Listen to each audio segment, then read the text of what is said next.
unfortunately, since December, the whole world has decided to get off Johnson's back, as if the election is the end of politics altogether. So we're going to go straight in at Boris today.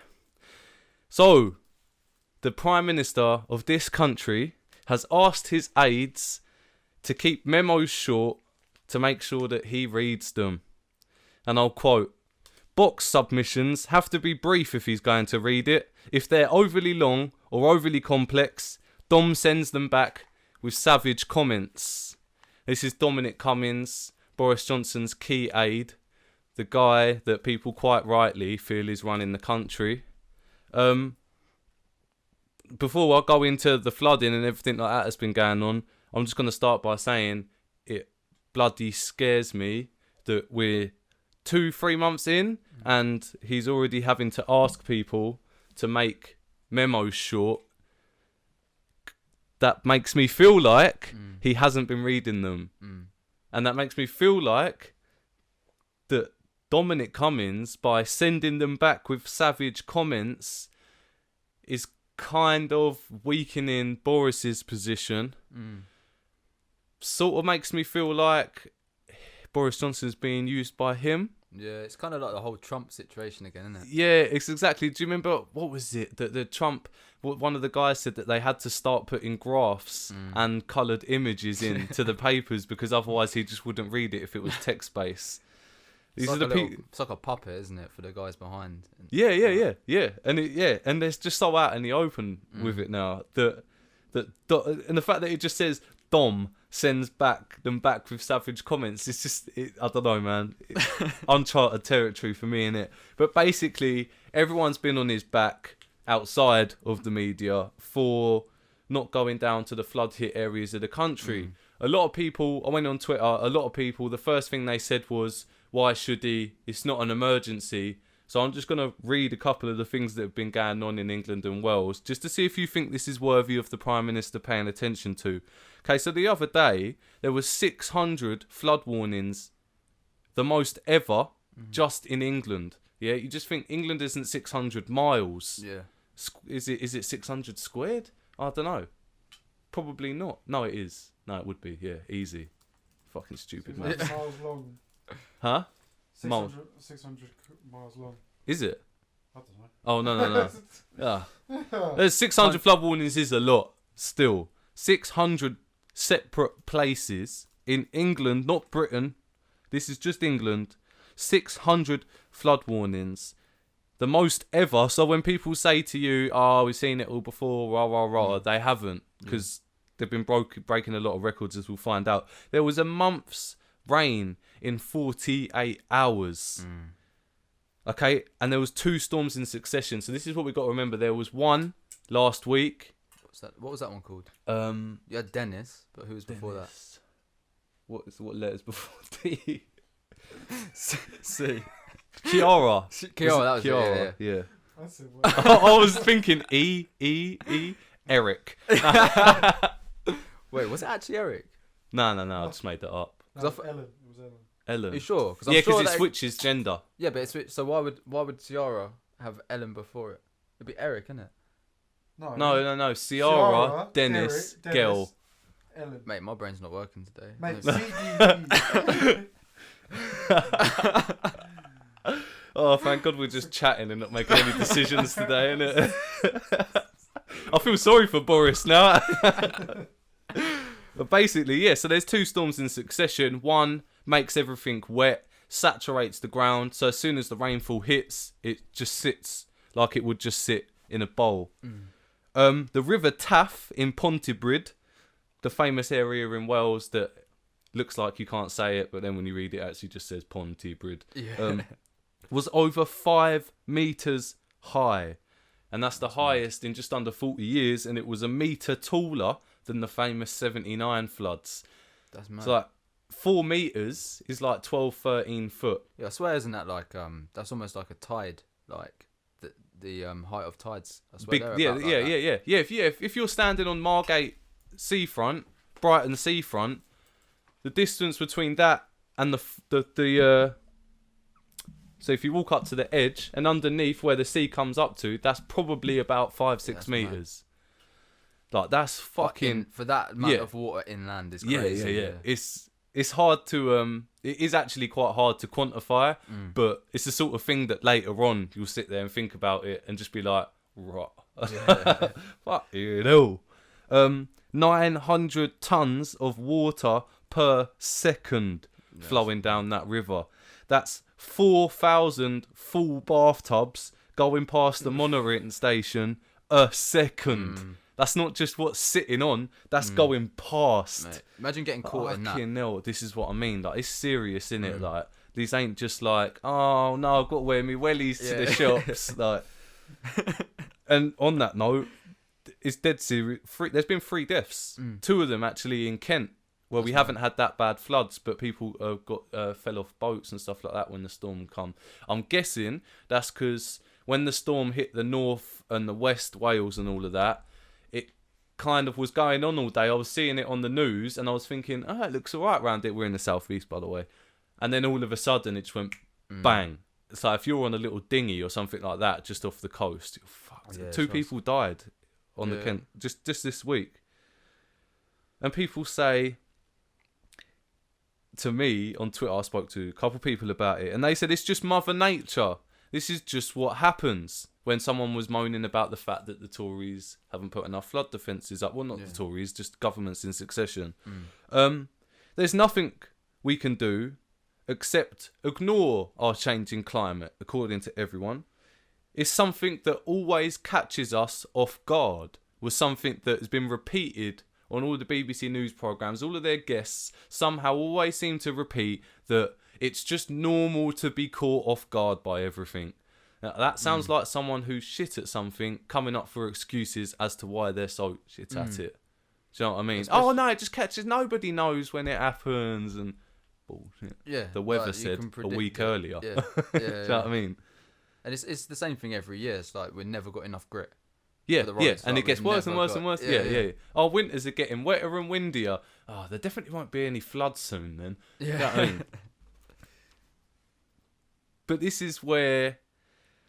So you sort of... The BBC saying, oh, it's just what happens, rah, rah, rah. You think, oh, it's a bit of innocent, sort of... That's just the sort of mentality people develop over time. Similar to diseases and illnesses. We build up a mental defence against it where we just don't believe it's going to happen to us. But in 2007, the government did commission a report into flood defences, and a guy called Michael Pitt took it out. And this is the main sort of quote from it. It's like it's a 50-page long report. Goes into absolutely everything to do with the climate, flooding, etc. And I quote, "The scale of the problem is, as we know, likely to get worse. We are not sure whether last summer's events were a direct result of climate change, but we do know that events of these kinds are expected to become more frequent." If you knew me back in the day, I used to always preach about wet and windy, we're getting tropical, etc. No one wanted to listen, of course. "The scientific analysis we have commissioned as part of this review shows that climate change has the potential to cause even more extreme scenarios than were previously considered possible. This country must adapt to increasing flood risk." This was in 2007. Yeah, Labour were in government at the time. And so in the last 2 years in power, and you've also got to bear in mind that this is after the financial crash, you know, when all of the money in the world dried up and suddenly no one could spend anything. Flood defence spending went up 10% in 08-09 and another 10% in 09-010. 010, wow. And even after the huge 2013 floods, when the Tory were in government, the average increase in spending has been 1.3% compared to the 10% under Labour during a financial crash. And as a share of the GDP, spending on it's dropped completely compared to Labour's spending. And we've got to remember how far removed we are from the financial crash. Also got to remember that we are the only country in the developed world still feeling punishment and stagnated wages since then. I think like literally 2 weeks ago, our wages hit pre-crash levels, which is absolutely insane when you realise how much richer the really rich have got, not the, Yeah. I mean the millionaire class. I mean like the billionaires. There is don't. They'll tell you. You click on the news and they'll tell you it's expensive for flood defences, etc., etc., etc. Flood defences pay for themselves, according to this. The same report, the 2007 report, went into the costing of flood defences, etc. It costs us, cut it short, it costs us more in money, livelihoods, and actual lives to skimp on it. Yeah? Every £1 that you spend on flood defences saves £8 in the current climate. Yeah. So if it got worse, £1, you'd get £9 back, etc., and it will just keep going up. Yeah. So we should have spent that £1 a long time ago, and if we haven't done it, we need to do it now. Yeah. No excuses. The media, and this goes across the whole media, bar I think The Guardian, The Mirror, and another paper. The media haven't mentioned the Pitt review from 2007. Okay, so you've got people from the government coming onto the BBC. They're talking about the flood defences, and not one of these reporters / journalists is thinking about mentioning a huge report that the government commissioned. Right, that's unprecedented. It's almost similar to the Leveson inquiry, where the media pretend it was about everything but them, etc. So that they've given more airtime to people slandering Corbyn for going to visit victims of the floods than they have actually talking about why and how we can stop it. It absolutely baffles me that we're 3 months into a new government and people are still spending their whole airtime going at Corbyn for, like, all he's doing. It's almost like, what more do you want now? Do you know what I mean? Like, yeah, Why he's still always going at done it? that. Yeah. So I almost sort of feel like, what's your point? Yeah. When you slander him, like, what damage is he doing by going and giving talks to these people and like boosting their morale, giving them advice and shit like that? Like, that should be standard political practice, innit? Whilst our leader Boris Johnson has actually been invisible. So the leader of this party and government, this government has been in power for 10 years, He might be leader of a new mandate, but he's not leader of a new government. And this government started 294 flood defence projects as part of an election promise in 2010. Elect us and we'll sort all of that out. They started 294, gave them initial funding, and then haven't funded it since. These local councils have received no money for 294 flood defences. If 294 of these areas had bad floods, a lot of the country would be covered in water. They promised you that, and they don't think it's worthy on following up on, because we / other politicians / journalists / the media don't fucking press it. Press them on it. So what do we expect at the end of the day? This leader of this party, of this government that's overseen all of this, has been away at a prime ministerial retreat in Chevening near Sevenoaks, Kent, the Chequers place. He's been working from there, like basically a big posh country house that they go on retreat to and shit like that. It's just Donald Trump 2.0, but all the bad bits. So they had the environmental secretary on, George Eustice, to talk about the floods, Boris's lack of presence, you might say. And because obviously, as well, important context is Boris went and visited floods before the election. So when it was good for his image, he visited, and when it's not, he hasn't. That's generally the line people are going with, and the line that people are trying to defend. And this guy, George Eustice, defended it by saying he had to go during the election because of PERDA, which is like the rules that basically it means that the government can't make policy announcements or any announcements. And this guy's saying that because of PERDA, the government doesn't have any ministers.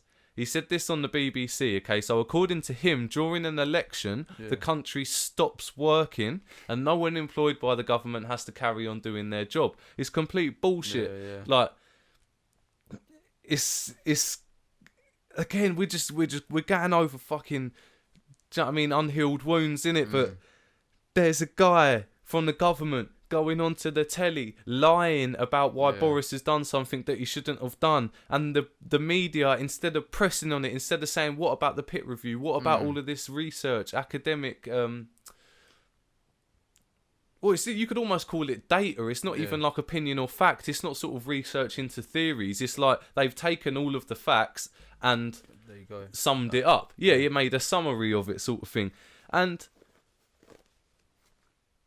it reminds me, or it doesn't remind me, it tells me that this country in general, and it's not an attack on anyone personally, but we have a really, really, really poor base knowledge of what even the government in power now has done since they started. Like most people, everyone I've spoken to about the pit review hasn't heard of it.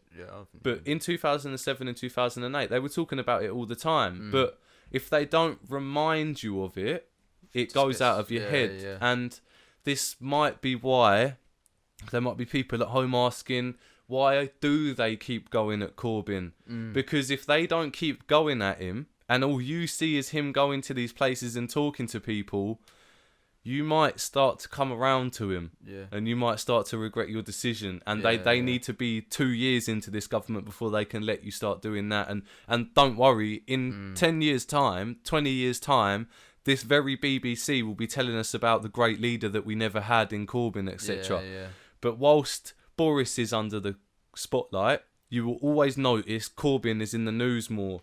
And I just want people at home to bear that in mind. If people are slandering Corbyn for something that's got nothing to do with him as leader of the opposition, go on that web page and just scroll down once, just that little first click, and I guarantee you underneath that big spread is what they're covering up, what they're trying to bury. Do you click on it though? Because then you give them ad revenue. Well, this is it. This is another big up.